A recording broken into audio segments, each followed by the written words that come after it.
Hello everyone. So today what I want to talk about is how after I got this 16-inch MacBook Pro, my simple video production has changed after switching from the old Retina 12-inch. So sorry, the Retina 2012.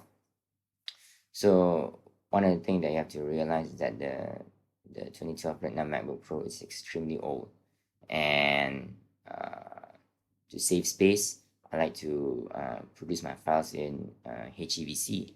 But the problem is that to encode HEVC is extremely slow on that MacBook Pro. So one of the things that's happened over the years is that some of Apple's computers now have the T2 chip, and with that comes the ability to hardware encode for HEVC. So how does that change things? Well, number one, this 16-inch MacBook Pro is already extremely fast by itself. But on top of that, you can take advantage of the hardware encoding capabilities and produce files in a much faster way. So let me just show you how it is in Compressor now. So you can see here you have the settings. So you can see that Apple has their own built-in settings for outputs, and you can have the Apple devices 4K, which is here is actually going to be H.264, and then you can have HEVC, which can be either in 8-bit or 10-bit. Okay, so for the 10-bit HEVC, it actually does not use hardware encoding, so it actually uses software. And let me try to show it to you.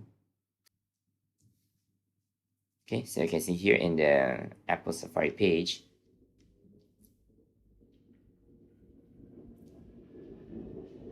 so when you talk about the profile, if you set it to HEVC, then you can have a choice of either 8-bit color or 10-bit color. And you can see here that when they talk about the 10-bit color, it's actually software encoding, while when they talk about the 8-bit color, you can actually have hardware encoding as well. So if you're someone who uses Compressor, then it can be highly desirable to use HEVC 8-bit because it is extremely fast, and I will show that to you in a little while. Of course, the settings that Apple uses for the HEVC 8-bit is actually not of the highest quality. So you can see here, this is the Apple's built-in settings for 8-bit, and doesn't actually use the best settings for the video quality. So you can see here that I actually made a custom HEVC 8-bit setting, and I like the compressor built-in setting of linear for the resize filter. Here I put it on anti-alias and best motion compress with adaptive details. This is in compared to the Apple devices 8-bit, which is not of the best setting, but this setting will actually use the hardware encoding as compared to this custom setting, which uses highest quality. Now, one of the other things that you have to keep in mind is when you use Compressor, I found that if you put the frame rate as automatic with 4K HEVC, no matter what, it will not produce 60 FPS videos at 4K. Okay, so even though that even in Apple's built-in setting it says automatic, and here I have custom settings for 10-bit, which is also automatic, as well as 8-bit for automatic, it will not produce files which are 60 FPS at 4K with HEVC. So those are the things that you have to keep in mind. Now let me just show you this comparison. Okay, so initially I tested out trying to encode HEVC from this headshot to 64 video, which is at 1080p at 30 fps, which was a 6-minute video file, 900 megabytes. So when I produce this with HEVC with my custom 10-bit setting, so with use of one instance of compressor, which is here.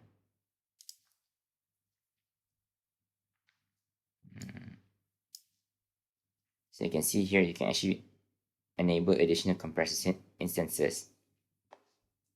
So if you do that, you'll have basically more cores put into the work. I think so. But anyways, with one instance, to produce this extremely high quality HEVC 10-bit, it took about 2 hours 26 seconds for a 6-minute video, which is very long, which is a very long time. And if I put in additional 3 instances of compressor, making it 4, I was able to cut the encoding time down to 1 hour 23 seconds. Now, that is still extremely long for the most part. Now, if you use Apple's built-in HEVC 10-bit setting, it still comes out as more or less the same. It is still a very long time. It's still more than 1 hour for a 6-minute video. And the reason for that is the reason I stated earlier, which is that Apple's 10-bit HEVC uses software encoding and not hardware. So what happens when you put in hardware encoding? So when you put in hardware encoding, the time is even faster than real time. Because as you can see here, it was a 6-minute video. And with the hardware encoding, by employing Apple's 8-bit HEVC, I was able to achieve the encoding in just 2.5 minutes, as compared to 1 hour plus. Now, the issue with hardware encoding is that it can only handle one video at a time. So after researching through the internet and seeing from my own experience, you can't add additional compressor instances if you want to use a setting that will employ the hardware encoder. So when I tried to add additional instances, then the encoding will actually fail. It will only encode the first video that will be transcoded. So the rest of the videos will all fail. So that's something to keep in mind. If you plan to use hardware encoding, then you keep it to just one instance. But even then, with just one instance, it is so much faster as compared to the other modes which all use software encoding. Now this is from a video that is 30 fps, 1080p. Now what happens if you use a 60 fps video at 4K? So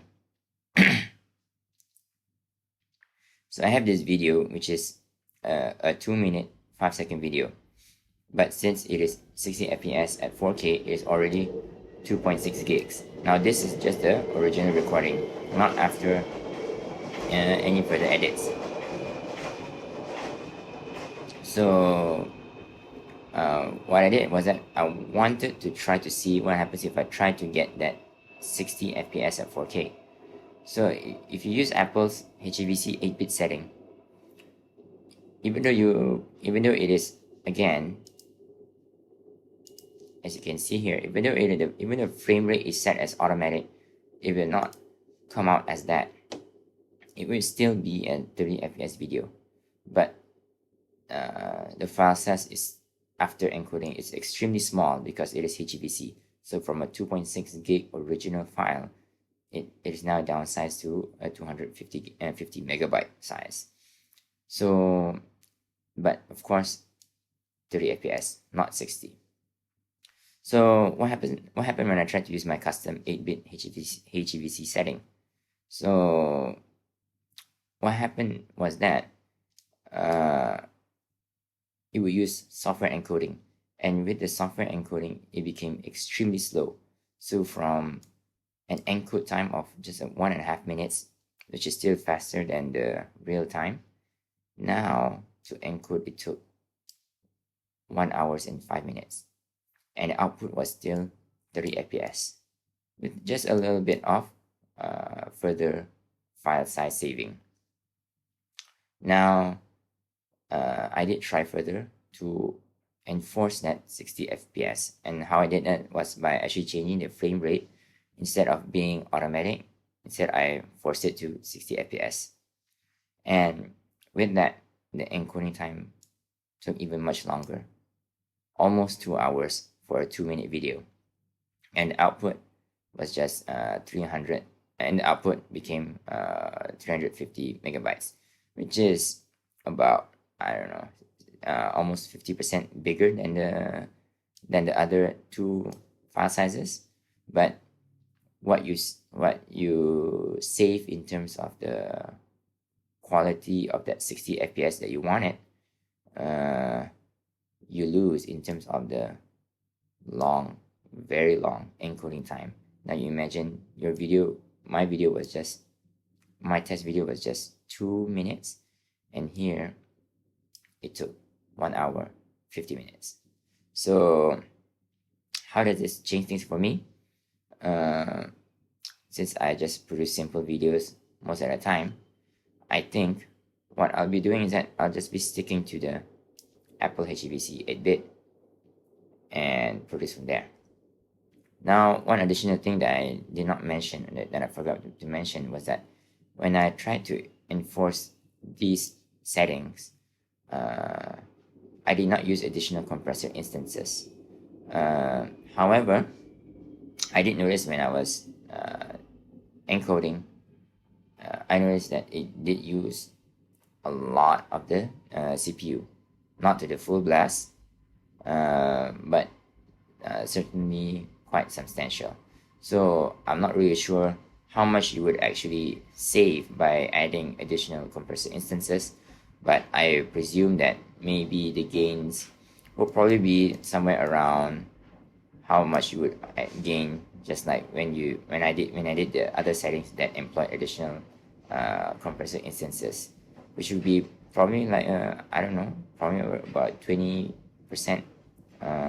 shorter encode time, but it's definitely not much when you compare to the time saving that you gain by using Apple's 8-bit HEVC setting, which you still get 4K, but the only limitation is 30 fps. And if you're just and if that 60 fps is not needed for your video production, then I do not see the reason why you will want to really chase after that 60 fps.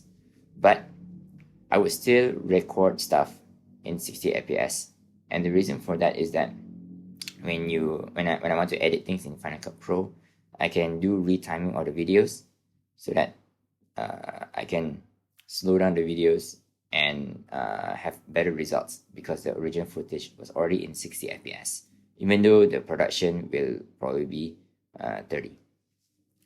So if you have comments, do comment below, and thank you.